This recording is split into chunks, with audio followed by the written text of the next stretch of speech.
ஓம் நம சிவாய. திருச்சிற்றம்பலம். நம்ம இன்னைக்கு என்ன பார்க்க போறோம் அப்படின்னா, நிறைய நம்ம சிவா அப்படின்ற வார்த்தையை நிறைய பேர் சிவபக்தர்கள், சிவன் அடியார்கள், அப்புறம் நிறைய பேர் சொல்லி நம்ம கேட்டிருப்போம் இல்லையா? ஆனா அதுக்கு நிறைய பேருக்கு என்ன விளக்கம் அப்படின்றது தெரியாது.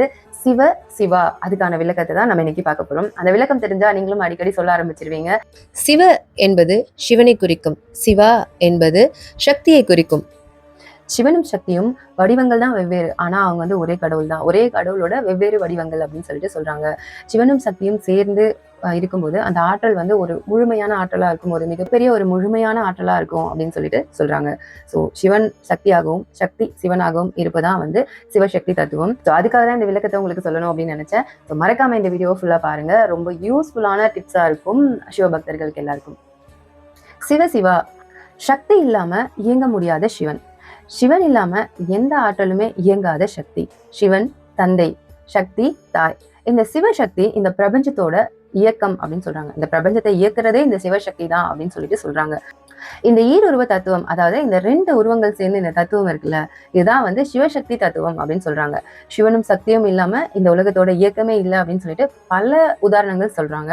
அதெல்லாம் ஏன் எதுக்கு அப்படின்னு சொல்லிட்டு ஒன் பை ஒன்னா நான் சீக்கிரமா சின்ன ஷார்ட் வீடியோவை நான் சொல்லிடுறேன். இல்லற வாழ்க்கையிலும் இது எந்த அளவுக்கு இருக்கு, இந்த தத்துவம் எந்த அளவுக்கு இருக்கு அப்படின்றத சொல்லலாம். என்ன அப்படின்னு பாத்தீங்கன்னா, இப்ப கணவனும் மனைவியும் அவங்களோட அந்த புரிதலும் சரி, அந்த வாழ்க்கையை ஒருத்தருக்கு ஒருத்தர் விட்டு கொடுத்து போறது எல்லாமே ஒரு சரிசமமா இருந்துச்சுன்னா, ஒரு பாதிக்கு பாதியா, ஒரு சரிசமமா 50-50 இருந்துச்சு அப்படின்னா அவங்க வாழ்க்கை ரொம்ப அழகா இருக்கும், ரொம்ப சந்தோஷமா இருக்கும். இந்த தட்பவெட்ப நிலையிலையும் நம்ம இதை சொல்லலாம். என்ன அப்படின்னா, சூடு குளிர்ச்சி.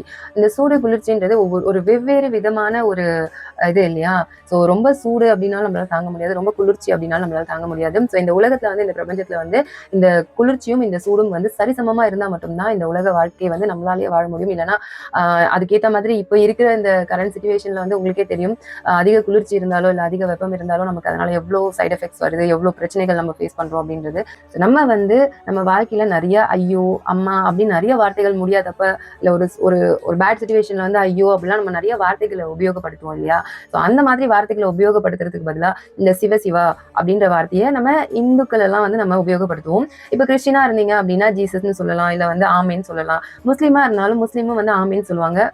மற்ற வேற எந்த வார்த்தைகள் சொல்லுவாங்கன்னு எனக்கு சரியா தெரியல. ஸோ நீங்களும் உங்களோட அந்த வார்த்தைகள் எல்லாம் உபயோகப்படுத்தலாம். நம்ம இந்த மாதிரி வார்த்தைகளை உபயோகப்படுத்தும் போது நம்ம ஆள் மனசுல ஒரு அமைதி கிடைக்கும், ஒரு என்ன சொல்றது, ஒரு பாசிட்டிவிட்டி நமக்குள்ள கிரியேட் ஆகும். நம்மளோட சுத்தி இருக்கிறவங்களுக்கும் அந்த பாசிட்டிவிட்டி கிடைக்கும் இல்லையா? ஸோ நம்ம ஒரு தேவையில்லாத ஒரு வார்த்தையை உபயோகப்படுத்துறதுக்கு பதில் இந்த மாதிரி நம்ம வாழ்க்கையில சின்ன சின்ன மாற்றங்கள் ஏற்படுத்துறதுனால நமக்கு அது நாளடைவில் ஒரு நல்ல மாற்றத்தை கொடுக்கும். ஒரே நாள்ல எதுவுமே மாறிடாது இல்லையா? ஸோ அதனால போக போக உங்க லைஃப்ல அந்த சேஞ்சஸ் தெரியும். ஸோ இந்த சின்ன சின்ன மாற்றங்கள்லாம் நீங்க கொண்டு வாங்க உங்க லைஃப்ல, உங்களுக்கும் உங்க லைஃப்ல நல்ல மாற்றங்கள் தெரியும். இந்த மாதிரி ஐயோ அம்மான்னு நிறைய பேர் நிறைய வார்த்தைகள் யூஸ் பண்ணுவாங்க. அந்த மாதிரிலாம் யாரெல்லாம் யூஸ் பண்றாங்களோ அவங்களுக்குலாம் இந்த வீடியோவை ஷேர் பண்ணுங்க. அவங்களும் கேட்டு தெரிஞ்சுக்கிட்டு அவங்களோட வாழ்க்கையும் கொஞ்சம் கொஞ்சமா மாத்திக்கலாம். ஸோ இந்த வீடியோ உங்களுக்கு பிடிச்சிருந்தா லைக் பண்ணி ஷேர் பண்ணுங்க, சப்போர்ட் பண்ணுங்க. Thank you so much. ஓம் நம சிவாய. திருச்சிற்றம்பலம். நான் அவங்க டிராவல் வித் டாடி.